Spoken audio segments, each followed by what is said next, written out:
Bueno, muy buenos los estudiantes de cálculo. Vamos a ver hoy las funciones con radicales. Lo que tenemos es una función raíz cuadrada. Vamos a ver cómo cambian los parámetros de la función, cómo cambia el dominio y cómo cambia el rango de la función a medida que con los deslizadores cambiamos el radical o la cantidad subradical más bien. Entonces voy a situar en varias posiciones el valor del coeficiente de la función lineal y vamos a ver cómo cambia la forma de la gráfica de la función para valores positivos. Por ejemplo, si le damos al coeficiente de la letra x de la cantidad subradical el valor 0.4, vemos que nos genera una función monótona, o sea, siempre creciente, para la cual la gráfica de la función siempre se encuentra por encima del eje X, o sea, en el lado positivo del eje vertical. El dominio de la función serían todos los números reales desde 0 hasta infinito, mientras que el rango de la función serían todos los números desde 0 hasta más infinito.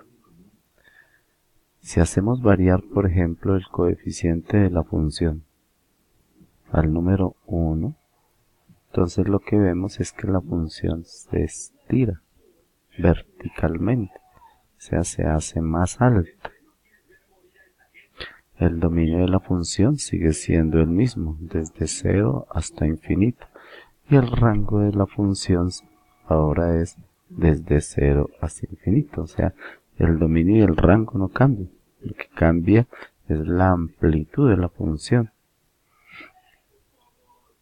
Si cambiamos el coeficiente de x, por ejemplo, a 2.5, entonces lo que vemos es que la función sigue anclada en el número 0,0.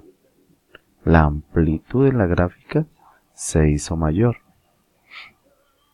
El dominio y el rango de la función siguen siendo lo mismo. El intervalo cerrado desde 0 hasta infinito en cada caso. Si aumentamos el valor del coeficiente, lo llevamos por ejemplo al número 4.6, entonces lo que vemos es que la gráfica se hace más alta. O sea, cambia la amplitud de la gráfica, ¿sí? Cambia la amplitud. Pero el dominio y el rango de la función siguen siendo los mismos. Por lo tanto, lo que tendríamos sería una función monótona creciente. ¿Qué pasa si ahora a los valores de b, o sea, al coeficiente de la cantidad subradical, le damos valores negativos? Por ejemplo, pasémoslo a los valores, por ejemplo, menos 0.1. Entonces, ahora el dominio de la función pasan a ser los números reales desde menos infinito hasta el número 0, incluido el 0.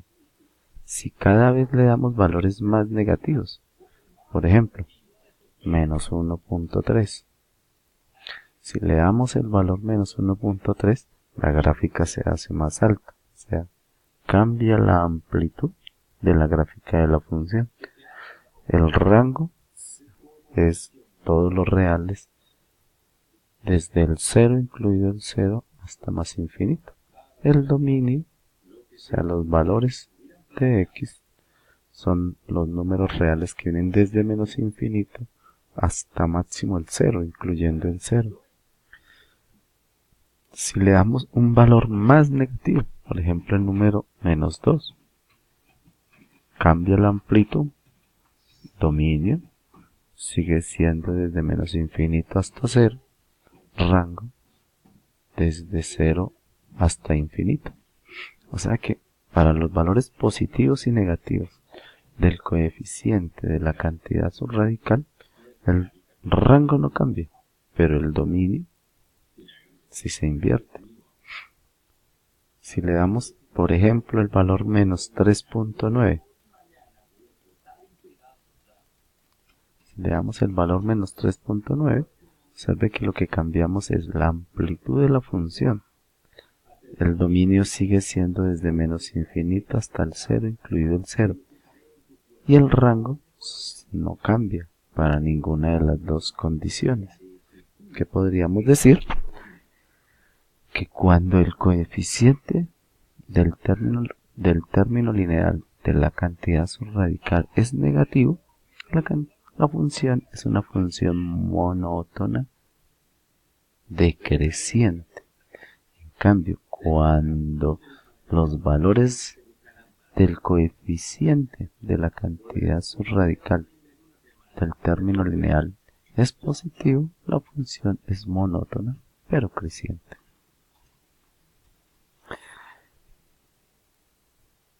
Como podemos ver en los dos casos, la gráfica solo tiene un tramo, una rama positiva, ¿cierto? Por encima del eje de las X, pero que abre hacia la izquierda para valores negativos del coeficiente lineal, y un tramo o rama positiva para los valores positivos del coeficiente lineal. Ahora vamos a cambiar los valores de los coeficientes. Entonces siempre hemos tenido la raíz cuadrada de un monomio. Pero ¿qué pasa si, por ejemplo, empezamos a variar los valores del término independiente de la cantidad subradical? Por ejemplo, ¿qué pasa si hacemos que ese valor sea 5? Entonces lo que observamos en la función es que se desplaza el extremo de la función. O sea, el valor mínimo de la función se desplaza hacia la izquierda. ¿Sí? Por ejemplo, aquí podemos ver que ese extremo es menos 2.5. ¿Por qué menos 2.5? Pues porque sería 5 dividido entre 2, ¿cierto? Menos 2.5, ¿cierto? Mira. Si por ejemplo cambiamos el valor de b, por ejemplo el número menos 3,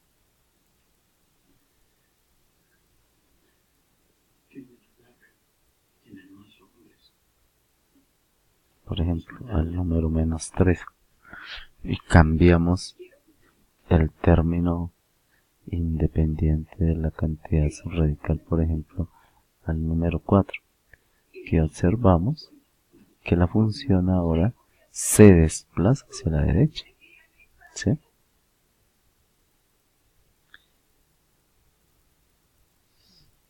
Y el punto de corte sería 4 dividido entre 3, ¿cierto? O sea, 4 tercios.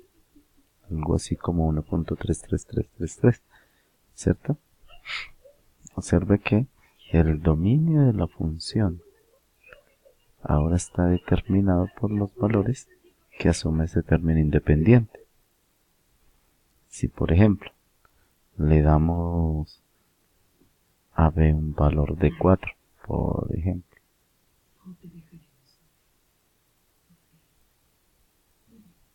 un valor de 4, ¿sí? y hacemos que el valor de C empiece a asumir números cada vez más pequeños y negativos, la curva se empieza a desplazar hacia la derecha, ¿sí? O sea, el efecto de cambiar el valor del término independiente hace que la curva o se desplace hacia la derecha, hacia la izquierda, para valores positivos de ese valor, de ese número, o se desplace hacia la izquierda para valores negativos de ese valor. Por ejemplo, el valor menos 5 sería menos 5 dividido 4, ¿cierto? Bueno, muchas gracias.